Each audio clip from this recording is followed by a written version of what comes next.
وہ بھی محرم ہو گئے، اگرچہ وہ ذی رحم اپنے پیٹ سے پیدا نہیں ہوئے اس عورت کے۔ چچا، ماموں، ماموں سے مراد کون ہے آپ کے یہاں؟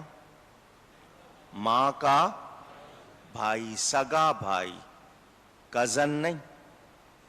کزن بھی ماں کے کزن وہ بھی ماموں ہوتے ہوں گے، لیکن یہاں سگا بھائی، باپ کا سگا بھائی چچا اور ماں کا سگا بھائی ماموں، یہ بھی محرم ہے کیونکہ ان سے نکاح ہو سکتا نہیں ہے، ان سے پردہ نہیں ہے۔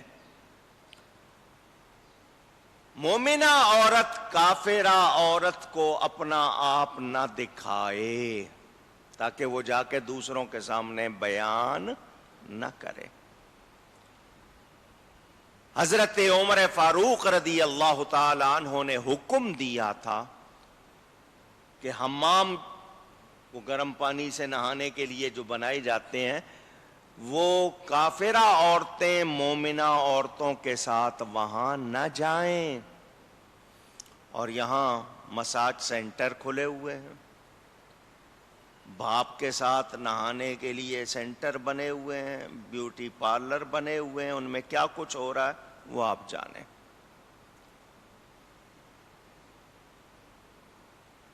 مالکہ، گھر میں جو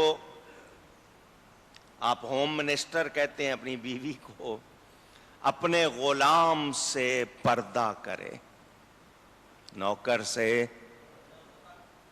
اونچی اور اونچی۔ آپ نے تو نوکر داخلی اس لیے کیے ہیں کہ پردے کا کوئی تصور ہی نہیں ہے۔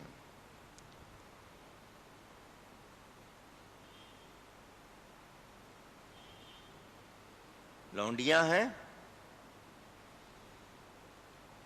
جو پہلے تھیں اب نہیں ہیں، ان کا حکم اور ہے شوہر کے لیے، مگر مالکہ گھر کی عورت ہے وہ نوکروں سے پردہ کرے۔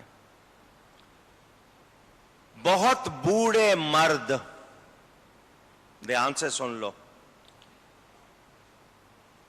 نیک ہو، اچھے ہیں، مگر شہوت کے قابل نہیں رہے۔ اب مجھے لفظ کہنے پڑیں گے کیونکہ شریعت کا مسئلہ ہے۔ خسی، نامرد، ہجڑے، یہ 3 لفظ میں نے کہے ہیں۔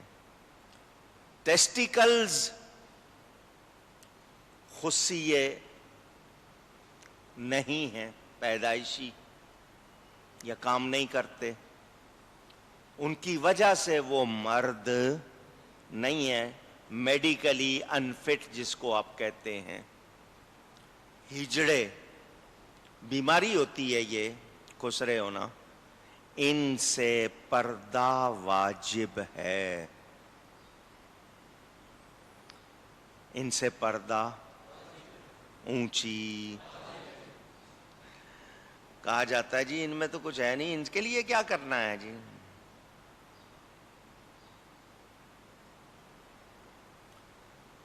گھر میں بزرگ ہیں، کوئی بوڑھے، میں نے بتا دیا قابل نہیں ہے، اس کے لیے نیک ہونے کی صورت میں رعایت ہوگی۔ مومنہ عورتیں ان کے سامنے نہیں جائیں گی، یہ جو میں نے 3 بتا دیے آپ کو۔ وہ چھوٹی عمر کے بچے جو ابھی بالغ نہیں ہوئے، بلوغ کے قریب بھی نہ ہوں، اگر بلوغ کے قریب ہو گئے، بالغ ہونے کے قریب ہو گئے تو پھر نہیں، ان سے بھی، اگر بالغ ہونے کے قریب ہو گئے تو ان سے بھی پردہ ہوگا۔ عورت کے زیور کی آواز بھی اجنبی مرد کو نہیں پہنچنی چاہیے۔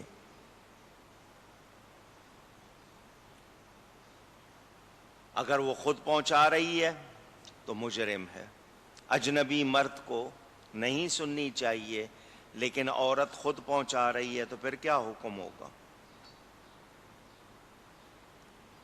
اب زیور پہنا ہوا ہے، زیور سے پیدا ہونے والی آواز اجنبی کو نہیں پہنچنی چاہیے، تو عورت کی اپنی آواز کا پھر کیا مطلب؟ سمجھنا آسان کہ جب اس زیور کی آواز نہیں جانی چاہیے تو عورت کی اپنی آواز بھی نہیں جانی چاہیے۔ عورت کا گانا، آواز کے ساتھ گانا، لاؤڈ اسپیکر کے ساتھ ہو یا لاؤڈ اسپیکر کے بغیر ہو، مردوں کو سنانا حرام ہے۔ کیا ہے؟ آواز۔ میں شریعت بیان کر رہا ہوں، آپ عمل کرتے ہیں نہیں کرتے وہ آپ جانیں، مگر شریعت نے بتا دیا کہ یہ کیا ہے؟ حرام۔ بجنے والا زیور اول تو پہننا ہی نہیں چاہیے، اور پہن لے تو اتنا آہستہ چلے کہ اس کی آواز پیدا نہ ہو، اور خود بھی ٹھمکے لگانا یا اس چال سے چلنا کہ جسم کے حصے نمایاں ہوں یا آواز بنے، اس کی اجازت اونچی کہیے نہیں۔ نبی پاک صلی اللہ علیہ وسلم کا ارشاد اس قوم کی دعا قبول نہیں فرماتا اللہ جن کی عورتیں جھانجھن پہنتی ہیں۔ آپ اپنی عورتوں کو کس حال میں رکھتے ہیں؟ پھر اس کے بعد بھلے کتنے خود نمازی ہوں، اگر عورتوں نے وہ معاملات جن کی پابندی ہے نہیں کی ہے تو پھر یہ کہنا کہ جی دعا قبول نہیں ہوتی، اس پہ خود غور کرنا چاہیے۔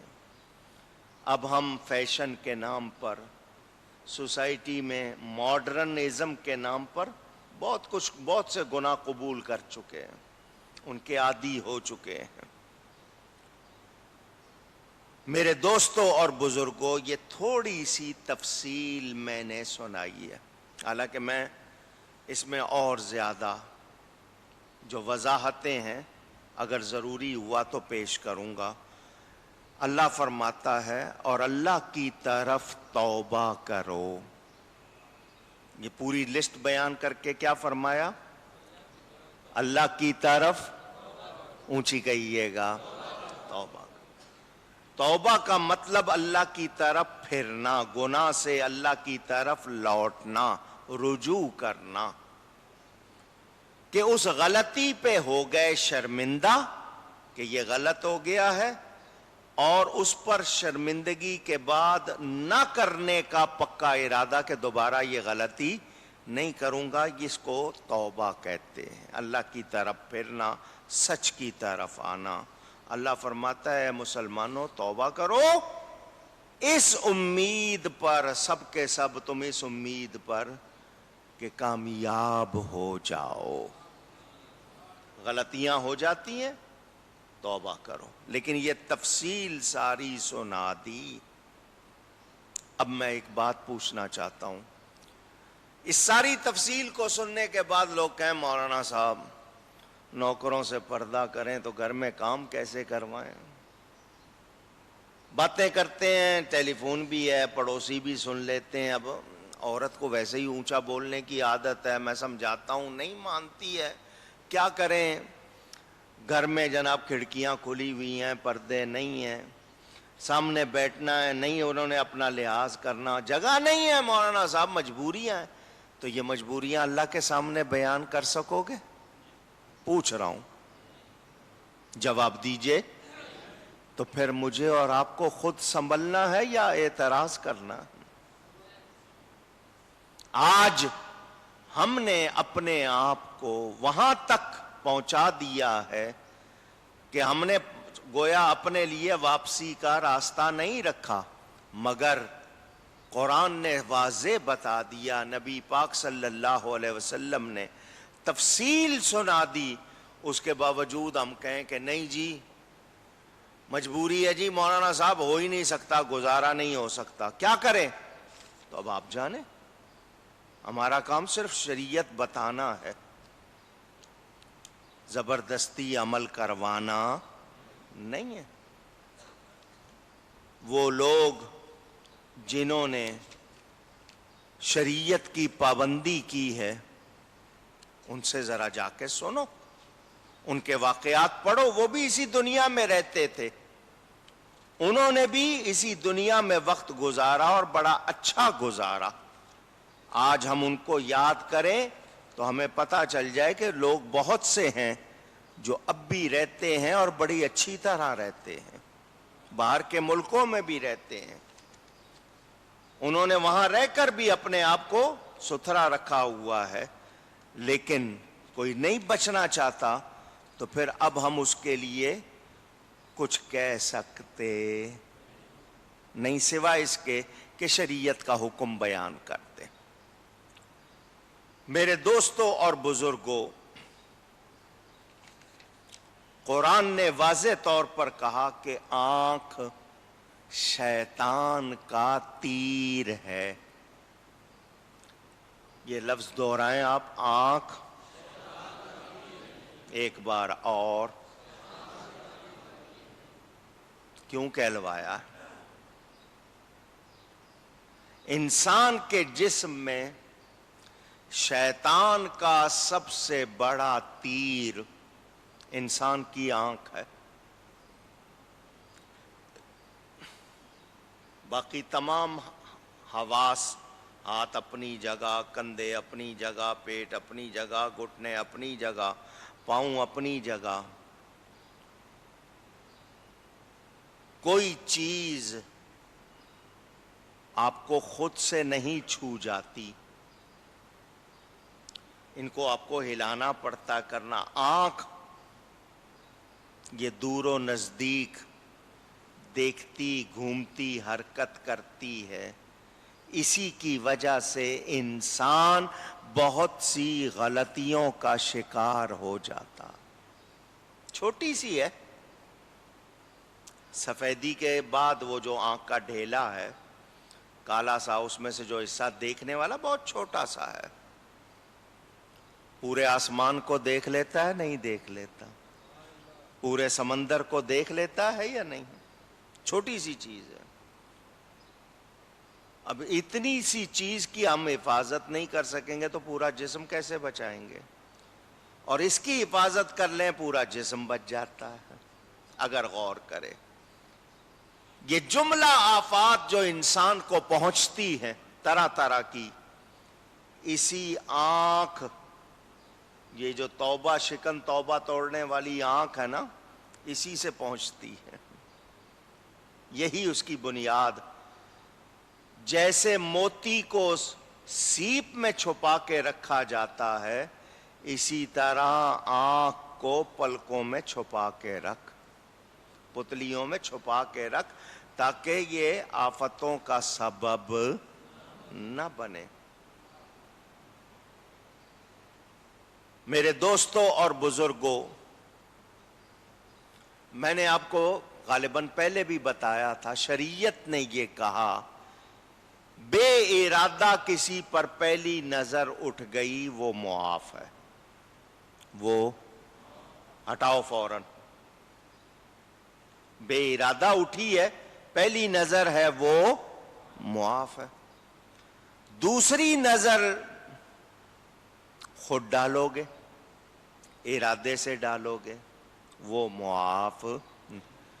لوگ تفریح کرتے ہیں، کہتے ہیں پہلی معاف ہے تو پہلی ہٹے گی تو دوبارہ ڈالیں گے نا، ہیر پھیر کرتے ہیں، تو اس طرح کے ہیر پھیر سے آپ کو کوئی فائدہ ہوگا؟ حضور صلی اللہ علیہ وسلم نے فرمایا 6 چیزوں کی ضمانت دو مجھے، اونچی ذرا پھر کہیے گا، 6 چیزوں کی ضمانت دو میں تمہیں جنت کی ضمانت دوں گا۔ اللہ اکبر، صلی اللہ علیہ وسلم۔ میرے امتیوں، تم مجھے 6 چیزوں کی ضمانت دو میں تمہیں جنت کی ضمانت دوں گا، تمہاری جنت کا میں ضامن۔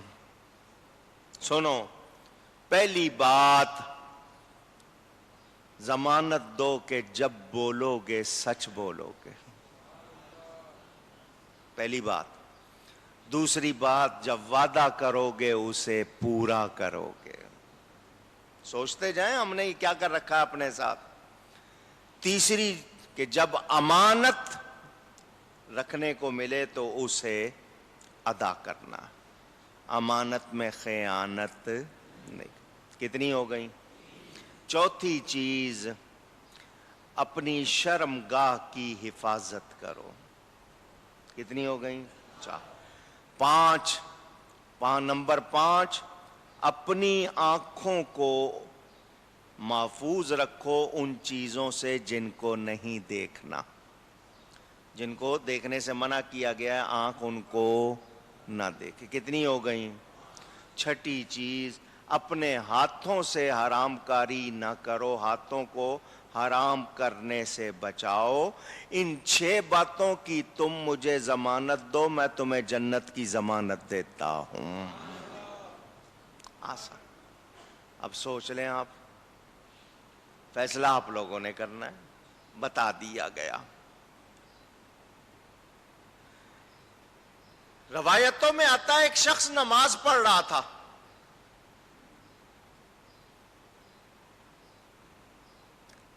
آگے سے ایک عورت گزری، خوبصورت جوان تھی، اس کی ایسے ہی نظر پڑی، اس نے ہٹائی نہیں، بلکہ کہنا چاہیے جس طرح میں لفظ پتہ نہیں صحیح ہے، اس پہ ٹکا لی نظر کہ جب تک وہ نظر آتی رہی اس کو دیکھتا رہا۔